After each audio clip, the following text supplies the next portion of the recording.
Bueno, acá, por favor, vamos a hacer un self-presentation, pero antes quiero decir que nos acompaña el ingeniero, doctor y economista. O sea, tres grandes títulos, un marco académico maravilloso de don Mario Olá, que siempre nos acompaña en todos nuestros eventos, en todas nuestras presentaciones. Y hoy tenemos el gusto de tenerlo con nosotros y para hablar de esta nueva odisea literaria, que es el libro de Todo sobre planificación. Yo sé que la planificación, debido a los cambios de paradigma, ha sufrido grandes impactos, pero sigue siendo la clave para permitir a los ejecutivos a soñar cuando plantean sus visiones, directamente a programar cuando terminan los pasos a seguir para cumplir los objetivos. Y quería ver cómo un experto de tu nivel ven esos planes de negocio y por qué hay empresas que todavía no tienen planes, cómo se lanzan a la aventura. Yo sé que siempre tú comentas algo muy lindo, los negocios, la tiendita de la esquina, capaz que tenían un lápiz, una libretita, y era su plan de negocio. Y eso, ¿cómo lo ves? ¿Está que sigue la gente pensando que se mueve sin planes de negocio? ¿Conviene moverse? Un poquito de ese tema quería que, acuérdate, esto lo van a ver, estamos haciendo algo disruptivo, nuevo, estamos poniendo en el libro estos videos en el último capítulo. Y tú Qué eres uno bueno. de esos especialistas invitados. Adelante, por favor. Bueno, ante todo, muchas gracias por invitarme. Sabes que siempre es un placer compartir contigo estas conversaciones, que las tenemos formales y muchas veces informales. Así te comento rapidito que la razón que tengo esas tres aristas en mi educación es porque yo empecé con las ciencias y me di cuenta que para entender realmente lo que pasaba faltaba otro punto, que era la parte comercial. Y cuando veo que incursión en la parte comercial y ya tenía las ciencias, me faltaba un tercer punto, que era la parte legal. Entonces, los tres puntos definen un plano, como sabemos, y es lo más estable que tenemos. Entonces, yo para contestar tu pregunta voy a usar los tres puntos, porque eso es absolutamente necesario. Bueno, antiguamente, como decís vos, la gente que empezaba hacía un plan de negocios, era una idea, veía que algo, una oportunidad existía y participaba haciendo, digamos, diciendo, bueno, voy a necesitar dinero para el alquiler, quizás voy a necesitar dinero para algo de mercadería y se lanzaba. Hoy en día, pero eso estaba limitado porque ese mundo era un mundo que era limitado por el mercado adyacente. Pero hoy en día, y por supuesto esa gente no podía competir con las grandes compañías porque no tenían los medios, no tenían nada. Pero hoy en día las compañías tienen la potencialización que les da compañías como Amazon, como Mercado Pago y otras, Alibaba, o Temu, donde pueden poner sus propios negocios. O sea que pueden tener la mercadería en estos lugares sin necesidad de tener un depósito. O sea, las tecnologías han revolucionado completamente la forma que hacemos negocios. Por lo tanto, es imperativo que si vamos a jugar en las medianas o incluso grandes ligas, necesitemos planear, porque como decía mi profesor, who fails to plan, plans to fail. El que se olvida de planear, planea en fallar. La traducción no suena tan lindo en castellano, pero básicamente es eso. ¿Por qué? Porque primero empezamos que el flujo de fondos, los pagos, toda la parte de financiación, una vez que comenzamos los capitales iniciales, y todo eso hacen que a una empresa pueda quebrar antes de despegar. Y eso es lo que pasa cuando no calculas bien la parte financiera. ¿Qué es lo que se necesita para despegar? ¿Qué es lo que se necesita para comenzar? Eh, Eso desde el punto de vista así financiero simplemente. Desde el punto de vista legal, muchos se olvidan de que para empezar quizás necesitan una protección, porque si no están jugando todo, por ejemplo, cuando una persona empieza a título personal o una sociedad con un amigo, una amiga, en hacer algo, se olvida que al jugar incurre una responsabilidad civil y esa responsabilidad civil puede traducirse, si hay un problema, en una responsabilidad de todos los activos que esa persona tenga. Entonces la constitución de una compañía que proteja eso, que les dé una estructura legal, es importantísima. Y por supuesto entender cómo esa estructura funciona. No es lo mismo poner una corporación que una compañía limitada. La compañía limitada limita o sea, no voy a entrar en los detalles ahora porque no tenemos el tiempo, pero un abogado que le va a hacer la incorporación va a poder explicar que una corporación tiene aristas impositivas diferentes, aparte eh, tiene obligaciones de reportar ciertas cosas que una LLC no lo tiene. Por otro lado, también hay otra arista, que es en este caso la identificación. El nombre comercial de una compañía o de un producto es fundamental por varias razones. Primero, porque si no se verifica, uno puede estar usando sin querer el nombre de otro. Es usurpación, es hacerse pasar por otro. O piensas, bueno, si me nombro parecido pero diferente, le agrego una S o le agrego algunas cosas. Todas esas cosas no van a servir en el mercado competitivo. ¿Por qué? Porque la pequeña o mediana empresa que está comenzando, que quiere comenzar, va a comenzar a jugar en una liga diferente. Y esa liga diferente lo obliga a tener consideraciones. ¿Necesita saberlo todo? No, absolutamente no, pero sí tiene que ir guiada de la mano al principio, lo mismo que sería una startup que necesita la guía inicial de abogados y contadores para llevarlo. ¿Va a ser lo mismo para una pequeña empresa? Definitivamente no, pero las cosas básicas tienen que tener. Y eso entonces, la planificación, el business plan, es absolutamente esencial, porque sin ese business plan no va a poder resolver absolutamente nada y va a planear un fracaso en pocos meses de comenzar, lo cual es muy doloroso. Magnífico. Los planes, yo creo que antes, yo que empecé en la época de IBM con planes que tenían 200 páginas, era increíble, era como un mamotreto que era una Biblia, era incambiable, nadie lo tocaba, pero era algo pero que prácticamente marcaba un hito en la empresa. Hoy en día los planes, hasta ese resumen ejecutivo de aquellos planes, hoy en día podrían ser considerados planes de negocio, porque hay planes de una página, de 10 páginas, de 15 páginas. ¿Cómo ves el hecho de que los planes de negocio han cambiado a través del tiempo, por los cambios de paradigma o por distintas razones? ¿Qué es lo Bueno, que ha cambiado? los planes de negocio también varían, depende de la industria que uno incursiona. Por ejemplo, yo me acuerdo que hace 30 años atrás había comenzado a hacer la importación de los calentadores de agua instantáneos, los famosos calefones, todos o como quieran decirle el país que sea. Y ese tipo de producto es un producto que tiene un problema que puede llegar a explotar. Existe la potencialidad. Es mínima, es casi infinitamente mínima, pero una de las cosas que el plan de negocio tiene que contemplar, para ese producto en particular, es cómo reaccionar en el caso de un accidente. Y uno no puede planear una reacción después que ocurra, porque la cabeza no está para eso. Uno va a estar cubriendo respuestas. Uno tiene que estar preparado. Y el plan de negocios en ese caso va a tener que incluir una respuesta prescrita. Y no es solamente los números, hay un montón de cosas.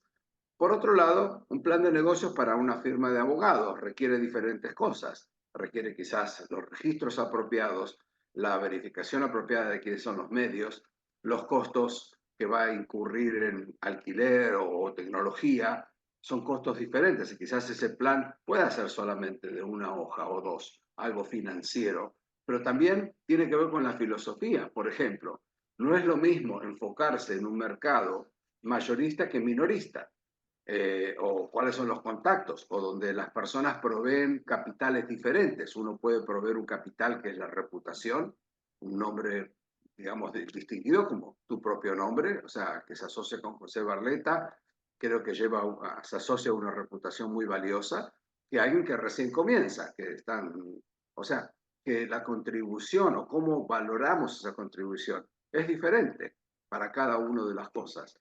No es lo mismo un servicio que un producto. Entonces, los planes de negocio tienen que adaptarse a las necesidades. El plan de negocio figura como otra cosa, no es algo rígido, es simplemente un norte, porque si no, comenzamos y hacemos algo completamente amorfo. Aparte, el plan de negocio nos permite, antes de comenzar, poner pensamiento sobre los pasos que vamos a seguir. Por ejemplo, ¿qué viene primero? ¿Registrar una marca o registrar una compañía? ¿Y qué viene primero? ¿Registrar una compañía o alquilar una oficina? ¿O ubicarnos en algún lado? ¿O hacer tarjetas?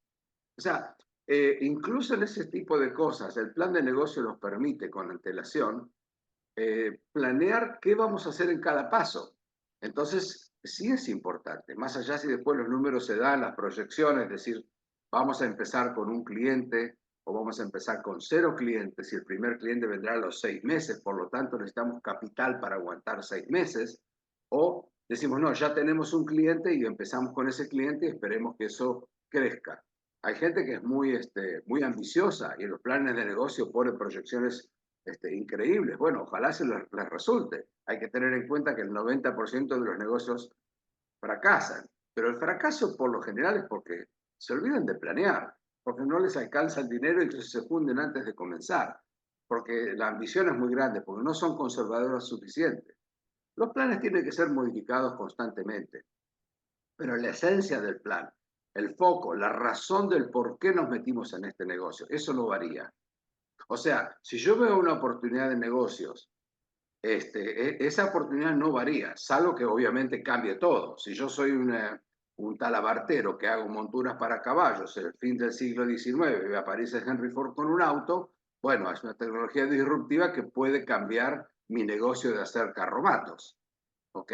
Pero si yo estoy en este siglo ahora, por ejemplo, y fabrico un módem, y el módem es, y esto me pasó, yo trabajé para la compañía que inventó el módem, era vicepresidente de la empresa, y de repente vino una empresa nueva que apareció con un módem 2 veces más rápido, y se acabó básicamente la empresa, y quebró a los pocos meses.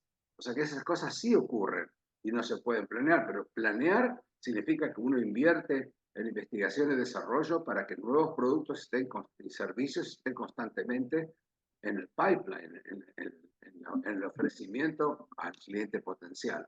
Entonces los planes varían, no importa si en la compañía es pequeña o en la compañía es un libro de 200 páginas, porque en ese libro de 200 páginas hay muchas consideraciones.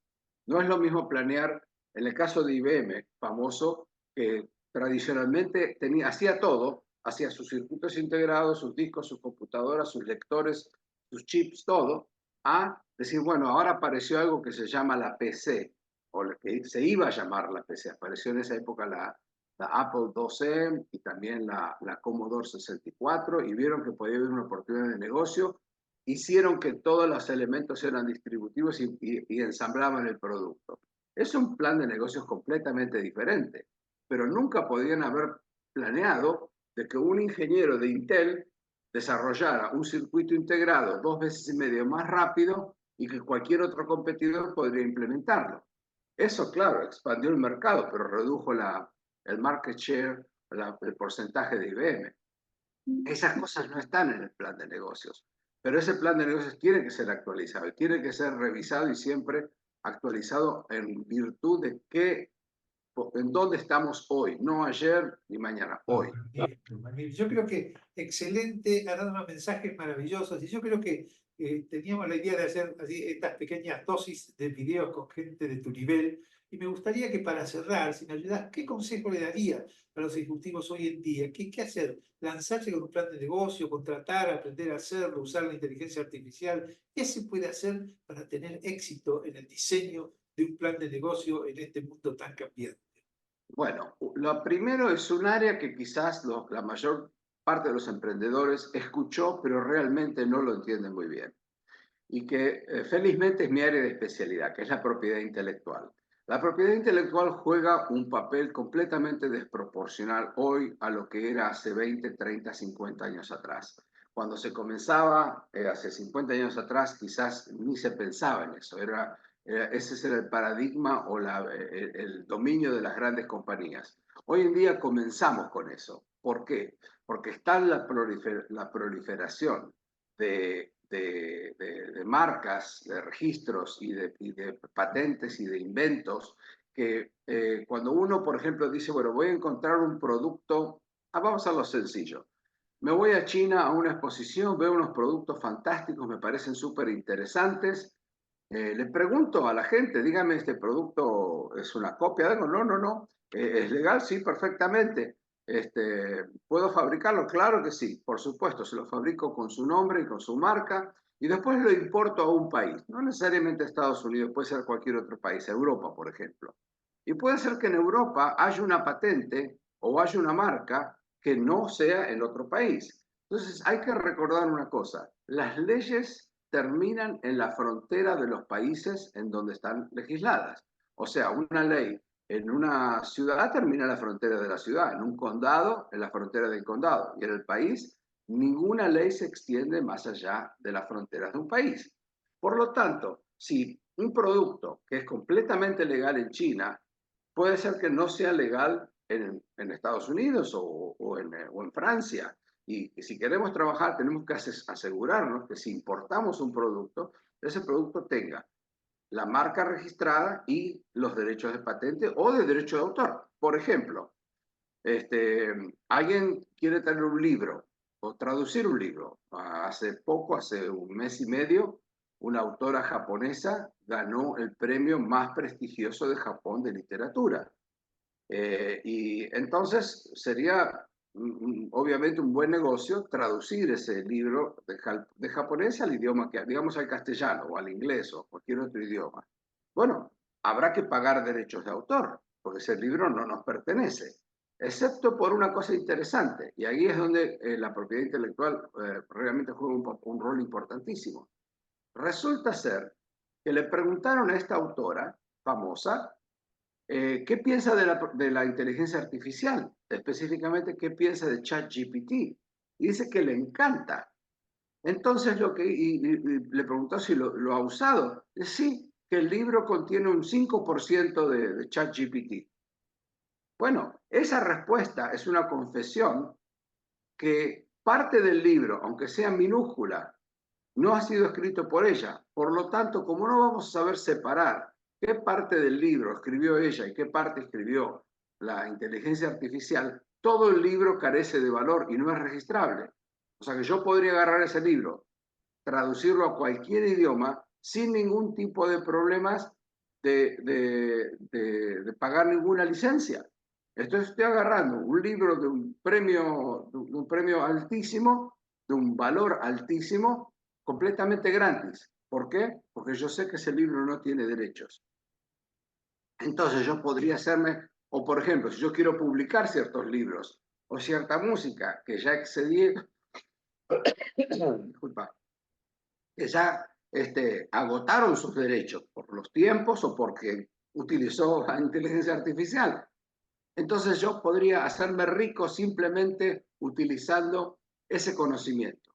Por eso es importante, más importante que nunca, que la persona que comienza, si comienza en un tema donde puede haber cierta tecnología o puede haber cierto elemento creativo, no la reventa de algo sencillo, algo viejo, sino algo creativo, de asesorarse con alguien en temas de propiedad intelectual, porque la identidad comercial en las marcas, los derechos, ya sea de una patente que pueda o no existir en el país donde estemos, y hasta en derechos de autor, la música. Uno quiere traer música, por ejemplo, hoy en día está muy de fama K-pop, música coreana, muy linda, y la ponemos como música en un bar. Eso hay que pagar derechos. No, bueno. Entonces, por eso asesorarse. Bueno, magnífico, muchísimas gracias. Creo que es para tener una hora más tu mensaje, porque cada uno es sumamente alentador, maravilloso, ilustrativo. Te agradezco y creo que es un lujo para el libro tener a una persona de tu nivel en esta sección de videos, que es algo nuevo también, es algo disruptivo. Estamos creando una nueva dimensión a los libros. Muchísimas gracias y gracias a vos. Espero que se hayan beneficiado y bueno, que siempre vayan de la mano. Los primeros pasos, igual que un bebé, hay que ir de los pasos de alguien que sabe más. Uno después puede caminar y puede correr sin problemas, pero ayudarse. Gracias a vos. Muchísimas gracias, muchísimas gracias.